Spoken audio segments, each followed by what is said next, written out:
Assalamualaikum. Halo teman-teman. Bertemu kembali bersama kami, kelompok 1 akan mempersembahkan video mengenai tradisi sebar apem Yakowiu di Jatinom, Klaten. Perkenalkan, saya Hanif dengan NIM 139. Saya Amara dengan NIM 118.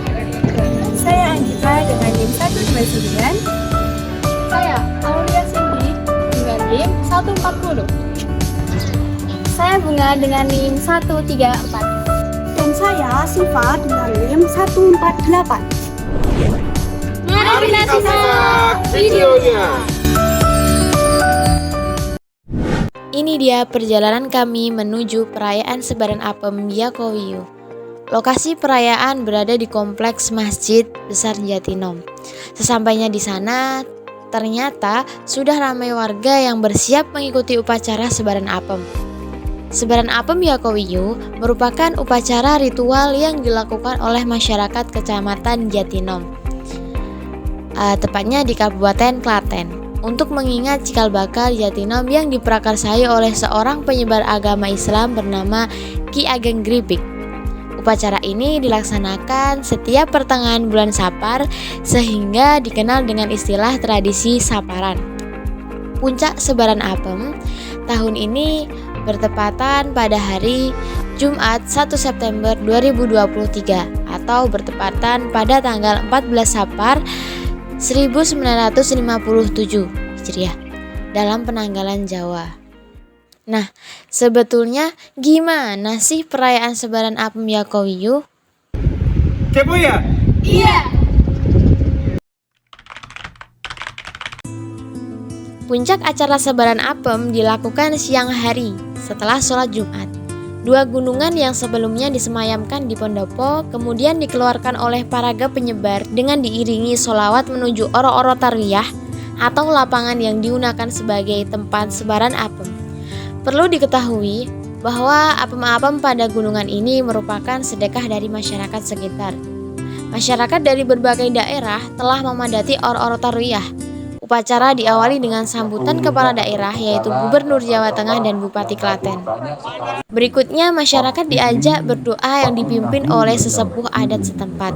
Pelaksanaan ini bertujuan untuk meminta izin kepada Tuhan Yang Maha Esa agar diberikan kelancaran dalam pelaksanaan tradisi sebaran apem, mengenang dan memberikan doa kepada Ki Ageng Gribik selaku tokoh yang pertama kali mengenalkan adanya tradisi sebaran apem Yakowiu, juga sebagai pendiri desa Jatinom itu sendiri. Setelah berdoa, kedua gunungan kemudian dibawa menuju dua menara yang berada di oro-oro tarwiyah. Setelah siap, para petugas mulai membagikan apem dengan cara disebar. Masyarakat sangat antusias, mereka saling berupaya menangkap apem yang disebar.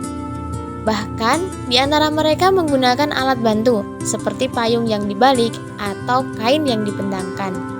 Kebanyakan dari mereka percaya bahwa apa yang mereka lantunkan, mereka lakukan merupakan ngalap berkah. Artinya, bila mereka berhasil mendapatkan apem yang disebar, mereka berarti mendapat berkah. Lantunan sholawat turut mengiringi sebaran apem sebagai bentuk rasa syukur kepada Tuhan Yang Maha Kuasa atas berkah yang dicurahkan kepada umat manusia. Apem yang dibagikan juga berisiko jatuh ke tanah dan tidak dapat dimakan. Namun, panitia telah mengantisipasinya dengan membungkus apem menggunakan plastik. Acara tersebut berlangsung selama kurang lebih 2 jam. Apabila apem telah habis, maka selesai pula upacara sebaran apem Yakowiu. Sebelumnya, sejak awal bulan Sapar, masyarakat Jatinom telah mengawali perayaan Saparan atau sebaran apem Yakowiu dengan berbagai kegiatan perayaan penunjang. Kegiatan tersebut diantaranya kirab budaya, pagelaran wayang kulit, pameran benda antik, pameran fotografi, pentas seni tari, hingga hiburan pasar malam selama 1 bulan penuh. Kegiatan-kegiatan ini berasal dari aspirasi masyarakat yang ingin menambah semarak tradisi sebaran apem pada saat saparan. Biasanya malam hari sebelum acara puncak sebaran apem, turut diselenggarakan pula kajian di kompleks Masjid Besar Jatinom. Kajian tersebut merupakan kajian keislaman yang mengajarkan nilai-nilai mengenai Ki Ageng Gribik. Di dalam kajian tersebut dijelaskan mengenai maksud dan tujuan diadakannya sebaran apem agar tidak ada salah arti oleh masyarakat itu sendiri.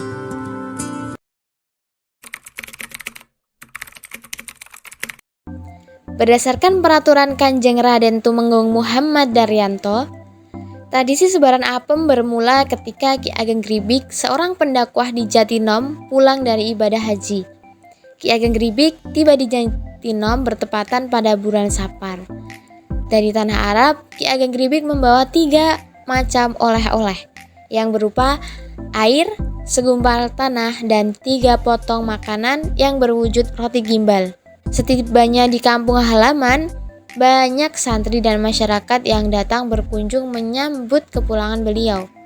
Mereka yang berkunjung disuguhi dengan oleh-oleh roti gimbal yang saat ini kita kenal dengan nama apem. Apem merupakan kue yang terbuat dari tepung beras yang diberi gula pasir dan santan, kemudian dimasak menggunakan cetakan bulat. Ki Ageng Gribik sadar bahwa jumlah apemnya terbatas, maka beliau memerintahkan istrinya untuk membuat apem lagi sebagai wujud untuk memuliakan tamu. Akibat jumlah tamu yang hadir semakin banyak, maka masyarakat dan santri sekitar tergerak untuk membantu membuat apem. Semangat masyarakat yang bersedekah apem sangat luar biasa. Bahkan kue apem banyak tersisa dan melebihi jumlah kebutuhan tamu Ki Ageng Gribik. Agar apem itu tidak mubazir dan tidak terbuang dengan sia-sia, Ki Ageng Gribik menetapkan satu waktu di hari Jumat di pertengahan Sapar untuk mengadakan majelis pengajian sekaligus membagikan kue apem. Pedoman waktu inilah yang digunakan masyarakat untuk meneruskan kebiasaan andum apem di Ki Ageng Gribik, yaitu di hari Jumat pertengahan bulan Sapar antara tanggal 12 ke atas dan tanggal 20 ke bawah menurut kalender Aboge.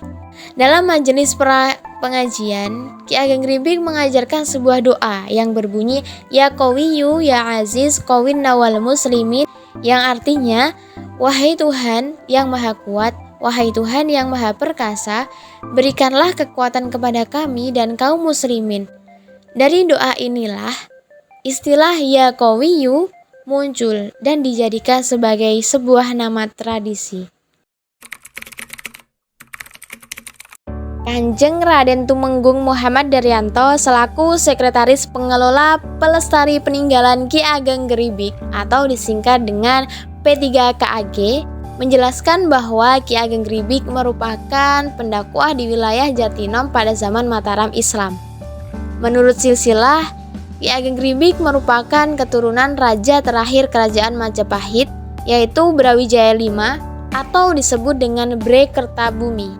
Berikut silsilah Ki Ageng Gribik. 1. Brawijaya V, 2. Joko Dolok atau Wasi Bageno, 3. Raden Jetayu menikah dengan Putri Sunan Giri sehingga disebut Ki Ageng Gribik 1. 4. Raden Wasijiwo atau Rangka Nyono disebut dengan Ki Ageng Gribik 2. 5. Raden Wasi Bageno Timur disebut dengan Ki Ageng Gribik 3. Raden Wasi Bageno Timur atau Raden Ki Ageng Gribik 3 yang jasadnya dikebumikan di Jatinom dan banyak dikunjungi oleh peziarah. Dari garis keturunan ini pula nantinya lahir seorang tokoh pembaharu Islam di Indonesia, yaitu Kiai Haji Ahmad Dahlan yang seorang pendiri organisasi Muhammadiyah. Selain berdakwah melalui budaya, Ki Ageng Gribik juga merupakan ahli strategi pemerintahan dan penataan lingkungan. Pada masa itu, Ki Ageng Gribik pernah diminta oleh Sri Sultan Agung untuk membantu menyelesaikan beberapa masalah kerajaan, seperti membantu Mataram ketika melawan VOC di Batavia dan mengantisipasi upaya makar dari Kerajaan Palembang. Nilai akulturasi dan asimilasi budaya. Pertama, penanggalan aboge atau penetapan tanggal kalender Jawa Islam. Penanggalan Jawa adalah perhitungan dalam menetapkan tanggal pada kalender Jawa. Ketika Islam datang, penanggalan Jawa berubah perhitungannya, di mana perhitungan pada kalender Jawa bercampur dengan penanggalan kalender Hijriah Islam dan dinamakan sebagai penanggalan aboge. Kata aboge adalah singkatan dari alif rebo age yang mempunyai arti tanggal 1 Muharram tahun alif akan jatuh pada hari Rebo pasaran wage. Aboge adalah dasar perhitungan almana atau kalender dalam satu windu atau 8 tahun, di mana setiap tahunnya berisi 12 bulan, yaitu Suro, Sapar, Mulud, Ba'da Mulud, Jumadil Awal, Jumadil Akhir, Rejab, Ruwah, Poso, Sawal, dan Abid Besar. Sehingga dalam tanggalan tradisi Yaqowiyu sudah dapat diperhitungkan dengan penanggalan aboge yang bertepatan dengan bulan Sapar di hari Jumat. 2. Gunungan.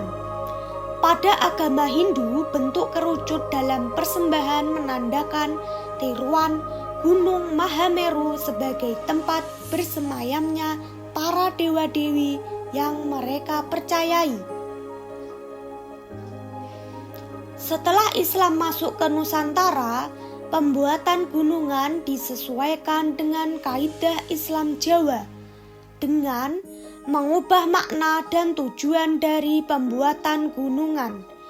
Bukan lagi dimaknai sebagai bentuk persembahan para dewa, akan tetapi sebagai bentuk rasa syukur kemakmuran yang sudah diberikan oleh Allah Subhanahu wa Ta'ala dan akan kembali kepada Allah yang Maha Esa dan yang Maha Tinggi. Nama gunungan Apem tersebut adalah gunungan lanang dan wadon.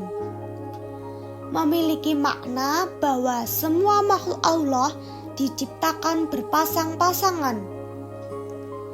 Cara menata Apem yaitu dengan ditempel satu persatu pada kerangka gunungan, di mana maknanya orang hidup di dunia harus mau bekerja baik duniawi dan akhirat dengan sabar, tekun, teliti, hati-hati, dan bertanggung jawab. Ketiga, apem. Nama kue apem di Nusantara konon dipengaruhi oleh dua budaya besar, yaitu India dan Arab. Beberapa sumber menyebutkan bahwa kue apem yang diklaim sebagai kue tradisional ini sebenarnya berasal dari India. Di India sendiri, kue ini dinamakan apam.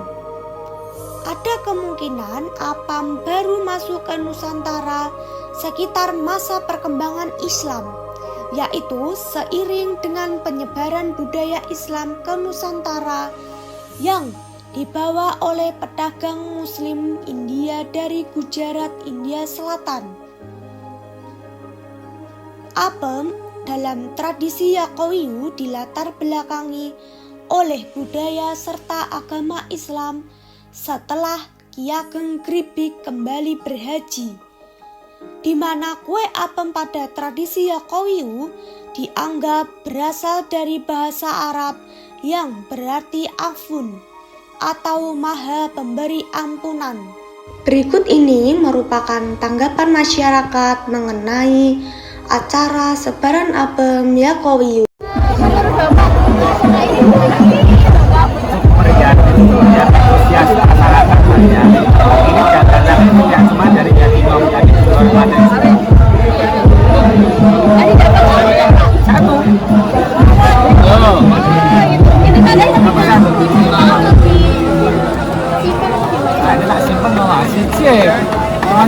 ya. Hah? Jadi orang-orang mau dapat itu di situ ya? Belum tentu, belum ada yang dimakan, ada yang di sini. Tergantung kalau Filosofinya unik banget dapat apa? sebetulnya itu istilahnya bio. Kalau banyak anak ya banyak hal lah. Satu anunya, satu niatnya aja. Mungkin yang lebih harapan Bapak untuk anak-anak selanjutnya. Harapan saya semoga masa ini tetap berlangsung rutin setiap tahun dan masyarakat semakin mengetahui luas, jadi nanti tidak cuma dari agendasi kita. Harapannya apa Mbak? Untuk tahun depan acara ini? Semoga aja rame kayak sekarang. Lebih bisa ya. Laku itu ya Mbak. Terakhir yaitu hikmah dari acara sebaran apem Yakowiyu. Yang pertama, mengingat kebesaran Allah yang Maha Pengampun dari kata afun, sehingga selalu mohon dan berharap ampunan dari Allah. 2. Mengenang jasa Kiai Ageng Gribik tentang ketokohannya, perjuangannya dalam menyebarkan agama Islam, serta melestarikan budaya lokal dan meneruskan dakwah Islam lewat budaya. 3. Saling berbagi terhadap sesama.